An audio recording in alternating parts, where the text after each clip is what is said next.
ഇന്ത്യയിൽ ബ്രിട്ടന്റെ F-35 കിടക്കുന്നതിൽ ആശങ്ക പ്രകടിപ്പിച്ച് ബ്രിട്ടൻ പാർലമെന്റ്. നാറ്റോയുടെ സഖ്യകക്ഷിയല്ലാത്ത ഒരു രാജ്യത്ത് ജനവാസ മേഖലയിൽ ഇത്രയും അത്യാധുനിക വിമാനം ഏറെക്കാലം നിർത്തിയിട്ടിരിക്കുന്നത് രാജ്യസുരക്ഷയെ ബാധിക്കും.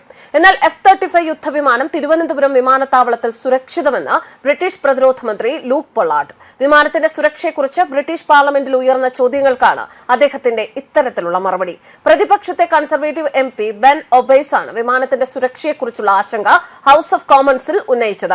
സർക്കാർ നടപടികളെക്കുറിച്ചും F-35 എന്ന് തിരികെ എത്തിക്കാനാകുമെന്നും ചോദ്യങ്ങൾ ഉയരുന്നു.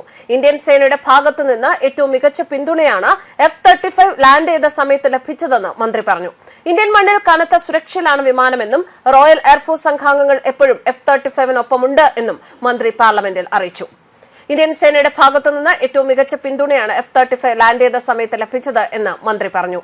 യന്ത്ര തകരാറിനെ തുടർന്ന് തിരുവനന്തപുരം വിമാനത്താവളത്തിൽ നിർത്തിയിട്ടിരിക്കുന്ന ബ്രിട്ടീഷ് നാവികസേനയുടെ F-35 യുദ്ധവിമാനം നന്നാക്കാൻ വിദഗ്ധ സംഘം ഇന്നെത്തും എന്നാണ് പ്രതീക്ഷിക്കുന്നത്. 40 അംഗ ബ്രിട്ടീഷ് അമേരിക്കൻ സാങ്കേതിക വിദഗ്ധരുടെ സംഘമാണ് തിരുവനന്തപുരത്തേക്ക് എത്തുക. F-35 നിർമ്മിച്ച അമേരിക്കൻ കമ്പനിയായ ലോക്ഹീഡ് മാർട്ടിൻ കമ്പനിയുടെ സാങ്കേതിക വിദഗ്ധരും ഇക്കൂട്ടത്തിൽ ഉണ്ടാകും. ബ്രിട്ടീഷ് സൈന്യത്തിന്റെ C-17 ഗ്ലോബ് മാസ്റ്റർ വിമാനത്തിലാവും ഉപകരണങ്ങളുമായി സംഘം എത്തുക.